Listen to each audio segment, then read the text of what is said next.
राधे श्याम। जय जय राधा रमण हरि बोल, जय जय बाधा हरण हरि बोल। राधा रमण और हमारी बाधा को हरण कर सकते हैं। और कैसे? हरि बोल हरि बोल हरि बोल। केवल एक ही शब्द को, ज्यादा आपको चिंतन करने की आवश्यकता नहीं है कि मंगलवार को जय हनुमान ज्ञान सागर, बुधवार को ओम गणपतये नमः, बृहस्पतिवार को ओम ब्रह्म बृहस्पतये नमः, शनिवार को शम शनिश्चराय नमः, रविवार को सूर्य नारायणाय नमः। इसको करने से कुछ नहीं होने वाला है। एक ही शब्द ही आपके जीवन में बहुत है महाराज, ज्यादा भटकने की आवश्यकता नहीं है। ऐसी सुंदर पावन कथा। ये मानवा सर्वदा पाप कृता है। ये मानव जो संसार से पीड़ित और परेशान है, अगर किसी से पापा कृत हो गया है, पापाचरण हो गया है, उसका मोक्ष कैसे होगा, उसका उद्धार कैसे होगा, उसको भगवत प्राप्ति कैसे होगी, ये हमको सुंदर कथा सुनाती महाराज। बोले कोई देवर्षि नारद ने कहा कोई ऐसा उदाहरण हो तो हमको दीजिए। बोले तुंगभद्राते पूर्वम भूत पतनमोत्तमम्।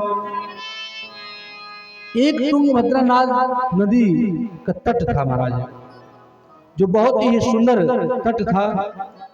और उस तट पर एक बहुत ही विद्वान समाज सेवी संत वयोवृष्ठ महाराज श्रेष्ठ थे, विद्वान ब्राह्मण आत्मदेव रहते थे।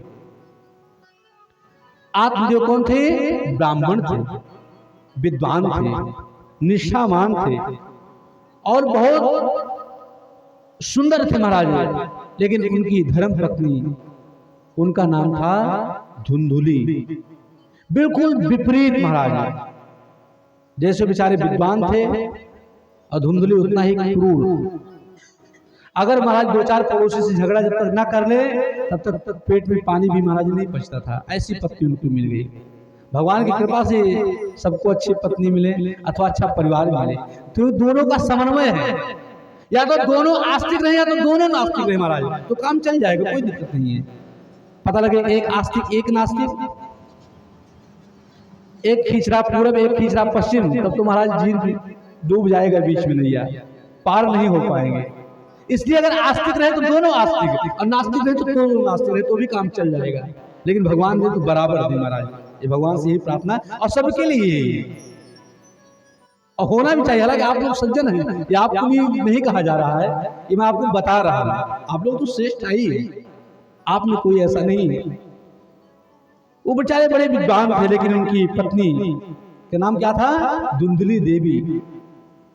और आदमी जो बेचारे पूजा पाठ करने चले जाएं तो महाराज अब पंडित जी तो पंडितानी जी, डॉक्टर साहब तो डॉक्टरानी जी, उनको डिग्री लेने की आवश्यकता नहीं है, अपने आप बन गए।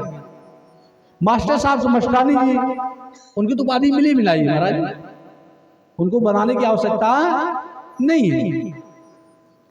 लेकिन महाराज धुंधुली जो थी वो क्रूरता था, व्यवहार करती थी। लेकिन जब पति आते थे महाराज सोने की थाली लेकर महाराज आरती करते। पति कहते वाह भाई, पत्नी तो हो तो ऐसे हो, मेरे जैसे धर्म पत्नी होनी चाहिए, कोई संसार में नहीं है। और उनको क्या पता, बेचारे बेचारे इतने सरल सीधे और आत्मदेव की महाराज दिन भर की क्या स्थिति। पूरे पड़ोसी महाराज जब चारों तरफ से आवाज आई, झगड़ा लड़ाई का शोरगुल, बोले महाराज आपकी ही पत्नी का देन है। बोले अच्छा ये स्थिति? बोले और क्या?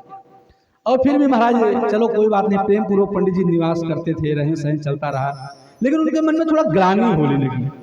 जब समय आया, उनके घर में कोई पुत्र पोत्रादि नहीं था महाराज, कोई परिवार नहीं था।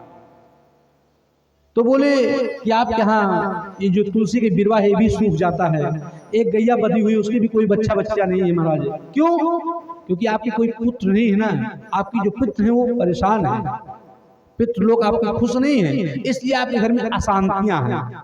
ये आत्मदेव को चुभ गया दिमाग में, ओहो इसीलिए हमको कष्ट है। अगर मेरे कोई पुत्र होता तो शायद ये हमको जो आज सामना करना पड़ रहा समाज में, ये हमको करना न पड़ता। तो बेचारे समझ नहीं पाए, आत्म विद्वान थे, लेकिन उनको पुत्र मोह ने पकड़ लिया, पुत्र मोह ने घेर लिया। और इस संसार में सब जानते हैं कौन जिसके पुत्र हैं वो अथवा जिसके नहीं है वो कौन सुखी हो गया है? जिनके 5 पुत्र हैं वो उनसे पूछ लो, जिनके नहीं है उनसे पूछ लो महाराज, सब दुखी हैं। वो 5 पुत्र वाला भी बद्दुआ देता है कि शायद इससे अच्छा अगर मैं जानती मेरा बेटा ऐसा होगा तो मैं इसको महाराज जीते जी मार देती, गला घोट देती। ऐसी भी माताएं हैं, परेशान हैं। जिनके पुत्र हैं वो भी परेशान हैं और जिसके नहीं है तो बेचारे मान लो परेशान ही है। लेकिन इस संसार में बेटी और बेटा दोनों एक समान है। संसार परेशान है लेकिन बेटी बेटा दोनों एक समान है, कोई अंतर नहीं है। वो आपका पुत्र 1 लोटा घी डालने से आपकी सदगति नहीं हो जाएगी। अगर कहीं महाराज पुत्र कुपुत्र हो गया, 1 लोटा नहीं 1 टीन घी डाल देगा फिर भी कोई होने वाला नहीं है, उद्धार नहीं होने वाला महाराज। पुत्र दीजिए, संस्कार दीजिए। अगर आप संस्कार देंगे आपके घर में 50 कार लाकर खड़ा कर देगा। अगर कहीं संस्कार विहीन हो गया तो 50 कार को 1 मिनट में आग लगा देगा महाराज। इसलिए कार न दिलाइए बच्चे को, कार न दिलाइए बच्चे को, संस्कार दिलाइए, संस्कार दीजिए तो बहुत कार खरीद लेगा। ऐसे उसकी पत्नी अत्युगी जी के अंदर ग्लानि हुआ कि अब हमको पुत्र चाहिए। क्योंकि जब जिसको चिंतन हो जाता है कि हमको ये चाहिए उसको